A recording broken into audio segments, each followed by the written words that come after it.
guys, it's me, Lily. And Jalen. Where's Ava, you might be asking? She's gone. She had to go home. Yeah. Kind of just chilling. Today's video is going to be a scary story. You know we tell scary stories better than everyone else. And most of these are actually true. By most, I mean all of them. Hold up.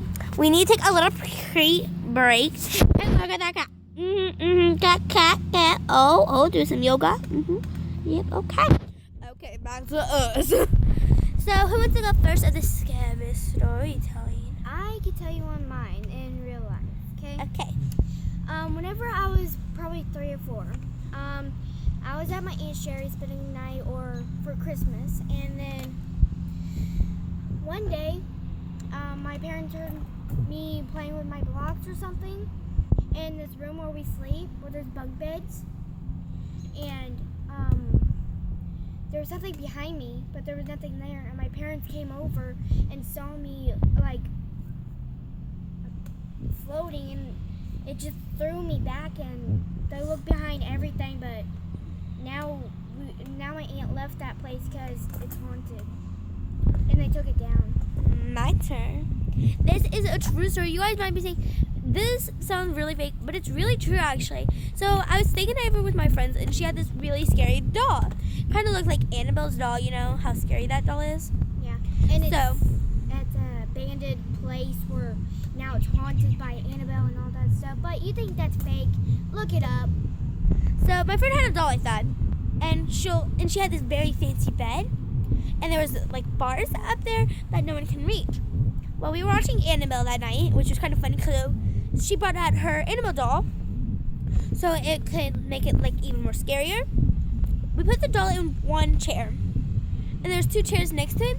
When we looked back at the doll, it was in the other chair next to the chair it was in.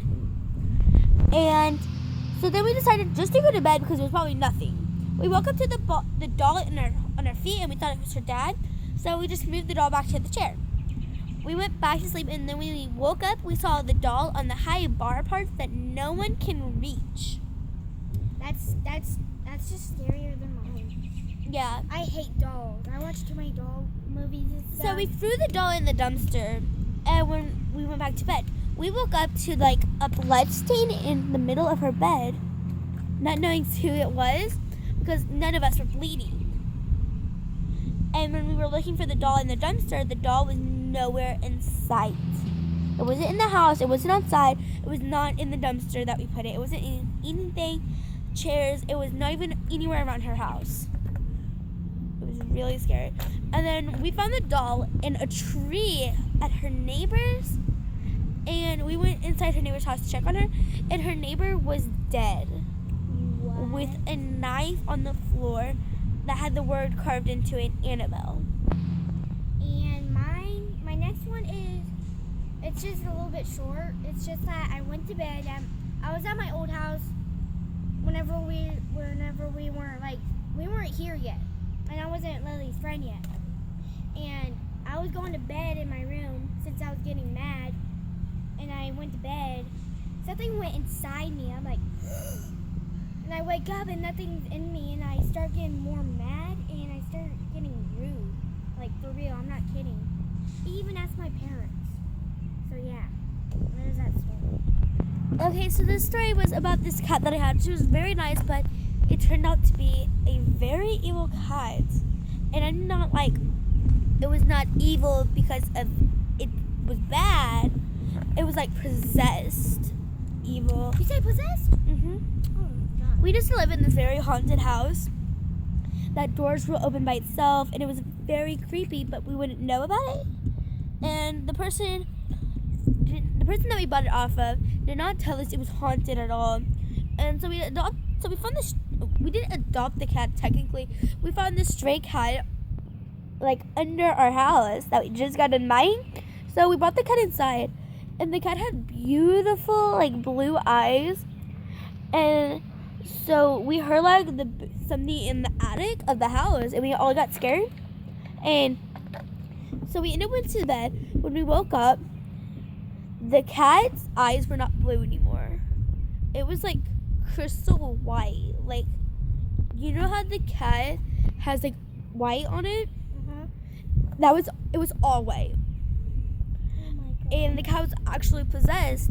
And That's all you every can see. time we would like wake up or like even look at it, it would try to attack us. Okay, did you guys like? What did you do to the cat now? We ended up playing a game. What was that game that like supposed to like bring out the devils? I think it was like the Ouija board. Yeah, the Ouija board. We played the Ouija board, and the cat apparently was actually possessed. Cause then we said goodbye. We burned the board. We did everything to destroy it. Right? Then it came back. No, it didn't actually. Usually they can't. We did everything right. We followed the instructions of how to destroy the game. And when we wake up, the cat had beautiful blue eyes again. Oh my gosh. So I guess it was unpossessed again. Well, it's time to go. Have a great day. And remember to smile and keeping a part of this silly, Bessie